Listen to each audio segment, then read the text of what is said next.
This is the Pearl Power series, which is the top 7 reasons women are not living a purpose driven life. And this is session number 2. So, again, the very first reason why we are not fully walking in a purpose driven life is because, again, because we do not have the support and the encouragement that we need, that we think we need.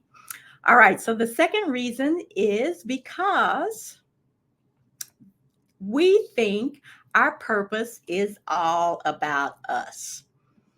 Again, the second reason why we are not fully living a purpose driven life is because we think our purpose is all about us. Now, as we think about the things that we experience in our lifetime, right, especially those things that aren't so pleasant, it is natural. It is natural for our thoughts about that to be one-sided because it's happening to us, right? Anybody out there has gone through some experiences that you just weren't really happy about, right? Some trials and tribulations, and you asked the question, why me? You focused on what you were going through. You asked, is this a coincidence? Am I being punished? Did I do something wrong? Did I not do something I was supposed to do? So many times when we are going through things, we focus on ourselves. And again, it's only natural. And so we begin to think at our level, right? And we don't always know what God's plan is. So as we think about the situations and the trials that we go through, here's what actually happens to us. We start to think it's all about us. But let me tell you what Rick Warren says about that, okay? He says that it's not about you. The purpose of your life is far greater than your own personal fulfillment, your peace of mind, or even our happiness. It's far greater than your family, your career, or even your wildest dreams and ambitions. Now, Rick Warren wrote that in The Purpose Driven Life in the chapter where he talks about that it's not about you. But again, it's so easy for us to think that it's about us because, again, it's happening to us. So we look at our lives from a human standpoint, whereas God looks at our situation and it's all about his plan, not about us. So take the pressure off yourself, right? Quit going into a pity party when things happen to you, because we never know, again, how much what is going on in our lives is part of God's bigger plan.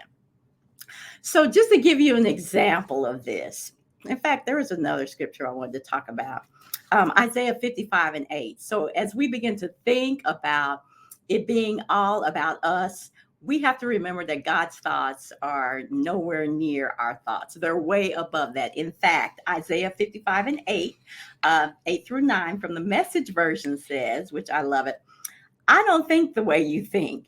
The way you work isn't the way I work.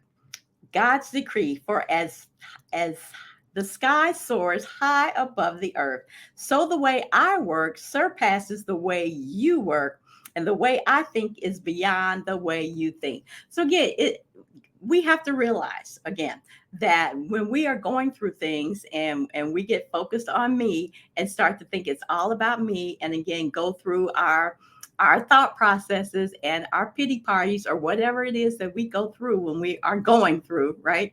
We have to realize that it might be part of God's plan, and it's not about us. It's all about his purposes. All right, so I want to share a story with you, and it's one of my favorite stories in the Bible.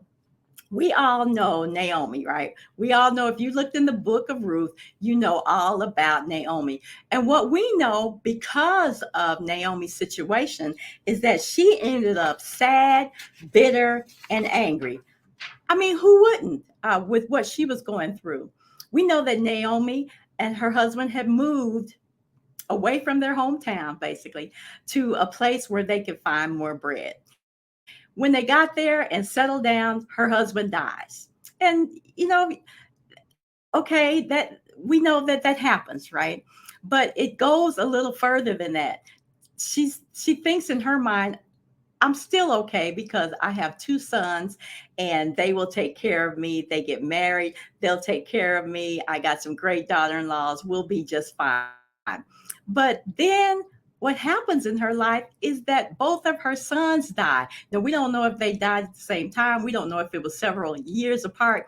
But what we know is Naomi is left without a husband and without her two sons. And in those days and times, the way it worked was basically you were under the care of either your husband as a woman or under your sons. And without either of those, Naomi was left helpless. In fact, as we'll learn here in a little bit, that she was angry. She felt bitter. She felt like God was mad at her. She felt like she was perhaps being punished for something. She felt like God had taken favor from her. But what we know in the end is that she eventually decides to go back to her hometown, and there she has some decisions to make. Now, again, she goes through this phase as things are going on in her life. And again, she is dealing with life. And so many times in our own lives, as we are dealing with life, it's so easy to think that it's about us. So, as what you'll learn here in a second, when I actually quote what Naomi said, is that she felt like that God had just neglected her, that God was perhaps punishing her, that God caused these things to happen because of maybe something she had done. So here she is again, frustrated, bitter, hurt, right? And most likely afraid because now she doesn't know what she's going to do. So what she does is she decides, we know the story. I'm not going to go through the story. We know that she ends up moving back to her hometown, and one of her daughter-in-laws ends up going with her. But as we think about the things that happen in our lives and what that means for our purpose and about us being in self and thinking only about ourselves as we go through things and thinking that our purpose is all about us, let's talk about the things that Naomi did that helped her to get out of self and ultimately cooperate, right, and be a huge part of God's plan for even our salvation to this day. So the very first thing that Naomi did was that she was honest about her feelings. Now, when Naomi was going through, and as she got back to her hometown, the people were glad to see her. But here's what she said to them. She says, "Don't call me Naomi any longer.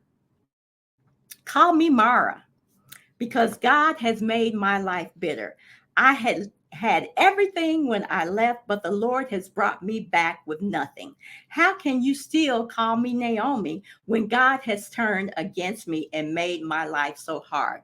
In fact, even when she was talking with her daughter-in-law, trying to convince her to stay, said, "Don't come with me because life is harder for me than it is for you, because the Lord has turned against me." So she is in her feelings, but she is at least honest about what she's feeling. And as we're going through sometimes and don't quite understand what the purpose is behind the trials that we go through, we have to go ahead and be honest with God, be honest with others about what we're dealing with. And especially as it relates to our feelings, because again, you know how we can get in our feelings, right? You know how we can go down a rabbit hole of being depressed, being again feeling like that God has taken favor away from us, or that God has turned against us. So again, the very first thing that we have to do in order to keep from having this reason that is all about me, that we're thinking about that our purpose is all about us, is that we have to be honest about our feelings. And sometimes that doesn't feel comfortable because we think that God's going to lash out at us if we're too honest about our feelings, but he already knows what they are, so we might as well get it out. Okay. All right. So the very second thing that we suggest that you do in order to not have that as the main reason for you not fully walking in your purpose is to take your focus off of yourself. And again, I know that is so hard to do. But if we look at Naomi's story, we saw that she focused on her daughter-in-law and wanted to make sure that she had everything that she would ever dream of, that she she would actually be taken care of. So again, we know the story. And again, go back and read it. It's a beautiful story. We know that Naomi uh, asked her to go and do certain things. She mentored her. She told her kind of what to do in order basically to get her man, right? And Ruth followed those instructions.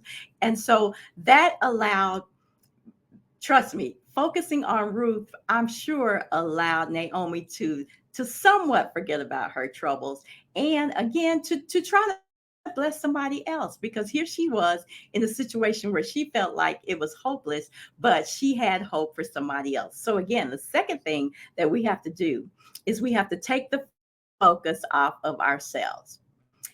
And finally, the third thing that we can do is that we can do your part and trust God's plan. So again, if you go through the story, you'll also know that Naomi ended up selling her land, and part of the package was that Ruth came with the land. And so we know that ultimately she got her Boaz, Ruth did, and we know that Ruth eventually had a child that they called Naomi's child because it fulfilled the promise that Naomi would actually become the great grandmother of King David. And we know if King David had not been born, and keep going down the line, we know that Jesus would not be born. So just her situation of losing her husband, losing her sons, having to move back to her hometown, having to basically lose everything, it played a part into God's ultimate plan to bring us Jesus Christ. So again, as we are going through our own situations and as we find ourselves thinking that our purpose is all about us, we have to remember that it's not about us. It's all about God. And you know where I'm going next, right? You know absolutely where I'm going next. It's not about us, but Romans 8:28 says, so we are convinced that every detail of our lives is continuously woven together for good, for we are his lovers who have been called to fulfill his designed purpose. So, once again, even as we are going through our own situations, the last thing that we want to do is find ourselves just focusing on ourselves, having our pity party, thinking that God is has forgotten about us or God is punishing us. We have to do just as Naomi did, is to be honest first about our feelings and what's going on, also to take the focus off of ourselves, and then do our part, and then trust God to always do the rest. So, again, that is the end of session number 2, again, which is all about being not thinking, basically, that the purpose is all about us, because it is not. It's all about God. So, again, thank you all for joining me on this evening for session number 2.